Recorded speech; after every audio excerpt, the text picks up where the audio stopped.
OMG. Angry Dan Wootton tore Harry to shreds for blackmail his grandma, he's regretting quitting UK.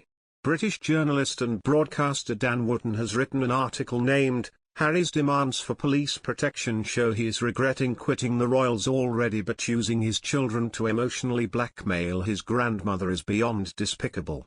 He said, weaponizing one's children in any intra-family conflict is unseemly and cruel. To do so when the victim is your 95-year-old grandmother who has spent her entire life devoted to public service is a despicable new low. And, make no mistake, that is exactly what the prissy and petulant Duke of Woke is doing, with his massive strop and ill-advised legal challenge over the UK government's decision to refuse him police protection when in Britain because he's no longer a working royal, by choice, remember. In public, Prince Harry and Meghan are forever banging on about their love for the Queen. But like most virtue signalling, woke utopian multimillionaires, their woolly words are never followed up by good deeds. Harry is the polar opposite of his exceptional grandmother, who, throughout her reign, has kept her public pronouncements to a minimum and allowed herself to be judged by her actions. I believe the couple's latest legal outburst amounts to nothing short of emotional blackmail. Because Harry is making it clear that if he doesn't get his way, he will not bring his family to the UK, including 7-month daughter Lilibet Diana Mountbatten Windsor, who they named after Her Majesty, another woke gesture, for which they didn't bother to ask her permission, but has never met the Queen. In her twilight years, Harry knows all too well his grandmother cannot travel, so there is zero chance of her making a trip to their £11 million Montecito mansion, of which the Sussexes are reportedly already growing tired. Of course they are. If Harry doesn't get the security he wants, he is likely to attend her Platinum Jubilee celebrations alone, leaving Archie and Lilibet, sorry, the name still makes me cringe, back in California with Meghan.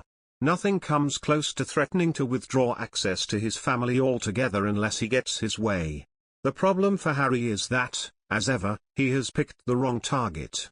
The Queen simply cannot and will not interfere in security decisions made by the British government, no matter how much she might personally want to see Harry. She knows that would not be appropriate or politically palatable.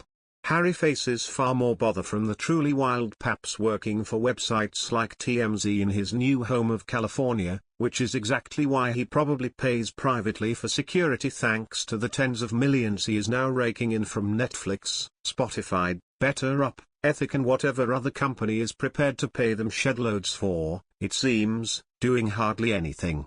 For me, Harry's embarrassingly entitled strop over his loss of police protection proves he is now regretting his decision to cut all royal ties, even if he's far too stubborn to ever admit it. Over the period of 2 miserable years following their marriage, Meghan convinced Harry they could go it alone and there was another life for him, a life that involved great opportunities in Tinseltown and even greater wealth. Predictably, even with those riches, Harry cannot accept that the trappings of royalty, which he always claimed to hate, have now slipped through his fingers. When I first revealed Megxit, Harry was smarting over small fry issues, like the fact his family hadn't been included as a picture on the Queen's table during her Christmas address. Harry has created a fantasy world in his head of what the UK is like, no doubt egged on by Meghan, who appears to want to make her husband as embittered towards his own family and own country as possible.